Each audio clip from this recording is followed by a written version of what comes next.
أعوذ بالله من الشيطان الرجيم بسم الله الرحمن الرحيم إن الله وملائكته يصلون على النبي يا أيها الذين آمنوا صلوا عليه وسلموا تسليما اللهم صل على سيدنا محمد وعلى آل سيدنا محمد وبارك وسلم اللهم صل على سيدنا محمد وعلى آل سيدنا محمد وبارك وسلم اللهم صل على سيدنا محمد وعلى آل سيدنا محمد وبارك وسلم۔ اللہ تعالیٰ نے اپنے حبیب کریم صلی اللہ علیہ وسلم کو دیگر امت کے مقابلے میں اللہ پاک نے کئی کئی نعمتوں سے یعنی کہ کئی انعاموں سے نوازا۔ ان میں سے جو یونیک چیز جو اللہ پاک نے آپ صلی اللہ علیہ وسلم کو عطا کی وہ ایک چیز تھی یہ تیمم کے بارے میں، یعنی کہ پہلے لوگوں کے لیے جو طہارت سے پانی مقرر کیا گیا تھا، یعنی کہ پانی سے ہی طہارت کر سکتے تھے وہ لوگ، اس کے علاوہ وہاں پہ کچھ بھی چیز نہیں تھی۔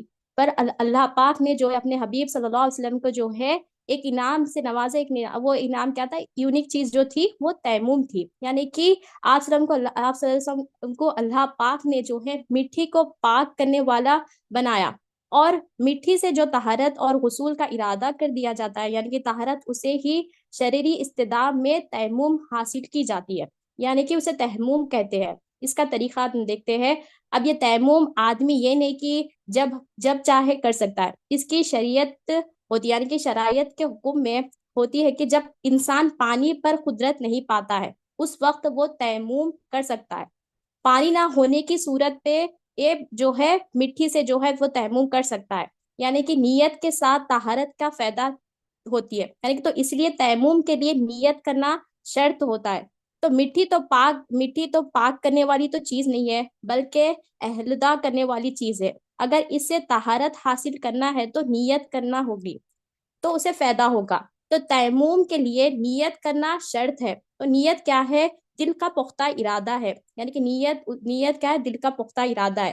جب تیمم کرنا چاہے تو ہمیں چاہیے کہ پختہ ارادہ کرے دل میں، اور اللہ تعالیٰ اب یہ نیت کیا کرنا چاہیے؟ اللہ تعالیٰ کے قرب کے لیے جو ہے میں ایک تیمم کرتی ہوں، اللہ کی رضا کے لیے جو ہے تیمم کرتی ہوں، اور یہ بھی یہ کہ میں نماز کے جائز کرنے کے لیے جو ہے تیمم کرتی ہوں، یعنی کہ نیت ہوگی یہ تو ہی اب یہ عبادت میں بھی عبادت بھی بن جاتی ہے، یعنی کہ یہ عمل عبادت بن جائے گا۔ اور یہ مٹی جو ہے ناپاک چیز ہے، اب اسے جو ہے اس کو وہ کرنے کے لیے ہمیں جو ہے نیت کرنا چاہیے۔ اب جب یہ نیت کریں گے تو یہ فائدہ دے گی۔ تو اس کے دو فرض ہیں، یعنی کہ تیمم کے جو ہے دو فرض ہیں، ایک پورا چہرے کا مسح کرنا اور دوسرا دونوں ہاتھوں کو کونیوں سمیت مسح کرنا، چاہے کوئی بے وضو ہو یا پانی نہ پائے یا بے غسل یا حالت جنابت میں ہو، پانی نہ پائے، تو تیمم سب کے لیے ایک ہی ہے۔ چہرے کا مسح کرنا، دونوں ہاتھوں کو کونیوں سمیت مسح کرنا، اور اس کا طریقہ یہ ہے کہ جیسے کہ مٹی وغیرہ ہے، مٹی کی مثال دیتے ہیں۔ مٹی مثال کے طور پہ جیسے کہ ہم بسم اللہ الرحمن الرحیم پڑھ لے اور دل میں نیت حاصل کر لے، اور پھر انگلیوں کو تھوڑا یعنی کہ تھوڑا کشادہ کر لے اور مٹی میں رکھے اور تھوڑا سا آگے پیچھے کرے، اور ہاتھوں میں جب مٹی لگ جائے تو انگوٹھوں کے سروں اٹھا کر جو ہے اپنے انگوٹھوں کے جو سرے ہوتے ہیں اس سے مار کر جو ہے مٹی جھٹک لے۔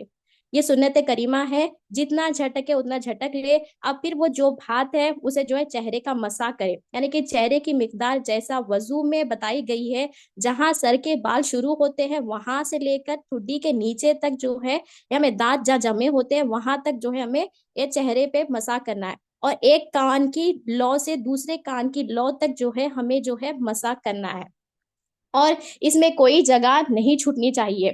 یعنی اگر کوئی ہونٹ کے ظاہری حصے رہ گئے جو عام طور پہ بند کر کے نظر آتے ہیں تو اس پہ بھی ہاتھ پھیرنا ضروری ہے، یعنی کہ یہ فرض ہے، کیونکہ ایک جگہ بھی مسا ہاتھ پھرانا یہ کیا ہے، اگر ہم چھوڑ دیے تو یہ جو ہے تیمم نہیں ہوگا۔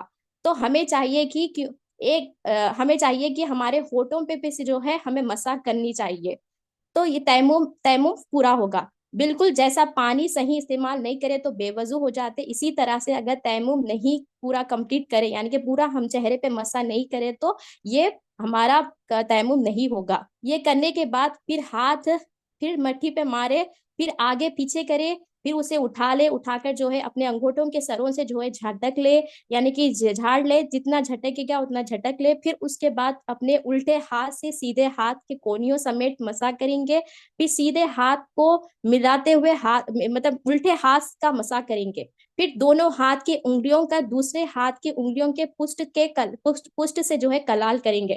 پہلے الٹے ہاتھ سے ہم سیدھے ہاتھ کے انگلیوں کا کلال کریں گے، پھر سیدھے ہاتھ سے الٹے ہاتھ کے انگلیوں کا جو ہے ہم کلال کریں گے، پھر یہ تیمم کمپلیٹ ہوگا. اب کن چیزوں سے تیمم یعنی کہ ٹوٹ جاتا ہے؟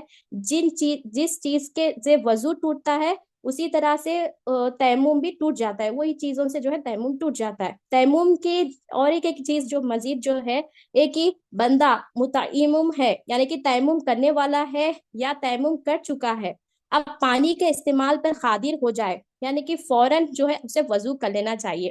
یعنی کہ جب ہمارے سے پانی سامنے رکھ کر بھی ہم جو ہے تیمم کریں گے تو یہ نہیں ہوگا، تو ہمیں جو ہے وضو کرنا چاہیے. جب ہمارے پاس پانی نہیں یعنی کہ ہم پانی پر قادر نہیں رکھیں گے یہ تو ہمیں تیمم کرنا چاہیے. جیسے کہ ہم جو ہے ٹریول کرتے ہیں، یا تو ہم ٹرین میں ہو یا پلین میں رہو، ہمارے پاس پانی نہیں ہوتا ہے تو ہم جو ہے تیمم جب کر سکتے ہیں، یعنی کہ تیمم کر سکتے ہیں جب ہم اسٹیشن پہ اتر جائے یا ہم جب ایئرپورٹ پہ اتر جائے، تو ہمیں جب ہم قادر رکھتے ہیں یعنی کہ پانی رکھتے ہوئے ہم تیمم کریں گے تو تیمم نہیں ہوگا، ہمیں فوراً وضو کرنا چاہیے. جب پانی ہمارے سامنے نہیں رہا تو ہمیں چاہیے کہ ہم جب تیمم کر سکتے ہیں. اگر بیمار ہے، اگر اسے ڈاکٹر یہ کہے کہ وہ بالکل پانی کو نہیں چھی سکتا ہے، پانی سامنے رکھتے ہوئے بھی جو ہے اسے پانی نہیں چھی سکتا ہے، تو اسے جو ہے جائز ہے کہ وہ جو ہے تیمم کر سکتا ہے. اب کس چیز سے تیمم کیا جا سکتا ہے؟ جیسے کہ امام اعظم ابو حنیفہ رضی اللہ تعالیٰ فرماتے ہیں کہ یہ تیمم ہر وہ چیز سے ہو سکتی ہے جو زمین کے جنس سے ہو. یعنی کہ زمین کے جنس کون سی چیزیں ہیں؟